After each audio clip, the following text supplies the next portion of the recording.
I see a lot of internal conflicts solved in a way that shows that I believe comes from having a lack of actual class struggle in movements, where we feel that, okay, we have a movement that's, you know, quote unquote fighting racism. Yeah. And we don't know necessarily what that means, right? We don't know what are we trying to do? What is the goal of that? And so, or we have a movement that's fighting police brutality. And so, because there is no overarching idea of how power works and what we're fighting for, then when there's conflict, people sometimes are approaching this conflict from a standpoint of, I don't ever need to work with you again, right? Or this is just about me being right, you being wrong, and with no idea that we need to organize the working class to overthrow the ruling class, right? And if you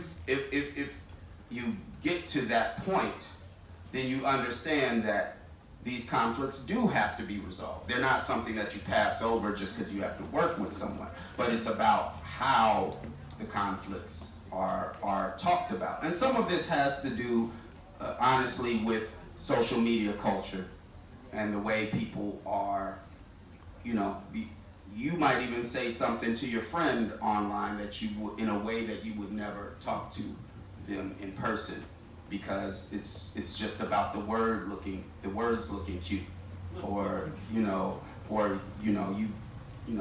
really hitting them hard or whatever. And not that this hasn't existed before, but it seems to be able to go overboard, where you have people just splitting up, organizations and movements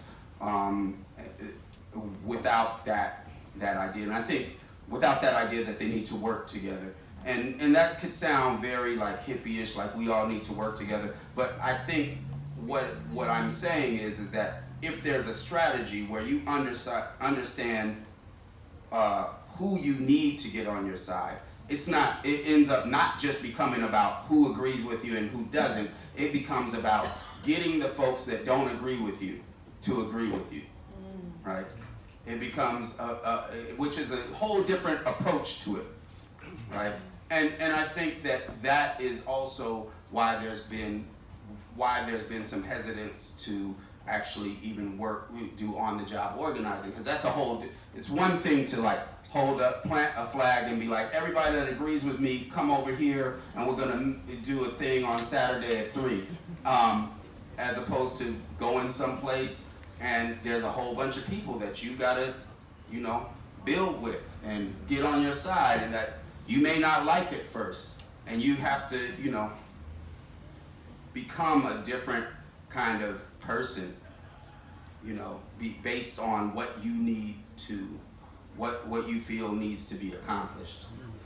What's kind of like, what was the ingredients of your political development and your political commitment, and what are kind of like the ingredients of your your maintenance of your political commitment, how you stay on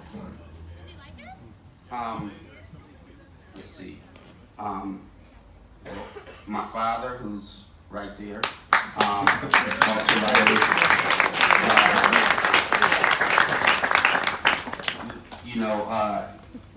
he was in the civil rights movement, then got involved in more radical things, and although, he stopped being involved in those radical things maybe when I was like 8 or something like that. Like really radical things.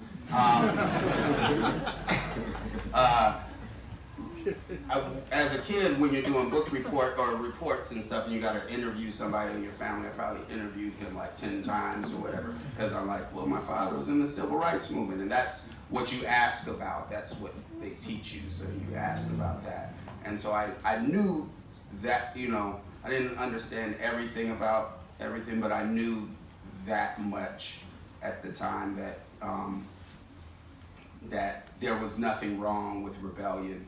there was nothing wrong with that. And I definitely saw him one time come home with his ribs bandaged up, and it was just, I was like, what happened? He was like, oh, we went to fight the Klan, and one of them blindsided me with a 2x4, right? And but it was just like a thing, and so it wasn't so although I didn't like, I wasn't like, I don't think anybody sat down and said, hey, this is the way the world is or whatever. I got this sense that something was going on and it was okay to be involved in stuff that was going against the system. And so when I got to be about 14 or 15, I got involved in youth movements, and joined, at 15, I joined the Progressive Labor Party.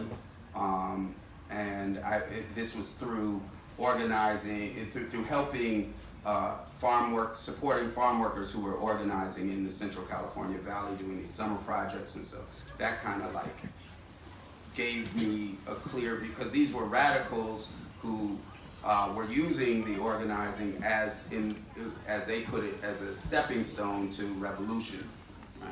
They were, and so that all of those things, became very clear to me about, what some of the steps could be, and so because of that, when I learned about revolutions, I didn't just learn about Che and Fidel coming over and starting a revolution, but I learned about the actual general strikes and mass movement that was going on there that helped that revolution actually happen, right? So I think that kind of set aside, that kept me going. And I think I actually stopped being involved in any actual formal radical organization probably when I was 21. Young Comrades. Huh? Oh, there goes JR. So later on, yeah, there was the Young Comrades, I forgot. So I was older. And we started another organization called the Young Comrades. And that was in Oakland, and that was with the organization that organized specifically in the Black community with class analysis. So. Well, dare I ask if somebody in the audience has a question now? Yeah. Hold on now. Let me tell you like this now. Most people know I'm nice, but right now, if the question, I am his terminator right now. If the question is an exercise in self-absorption, I will put it to bed instantly. So right now I want you, whoever you are, think long and hard. If your question is really, will be a good contribution.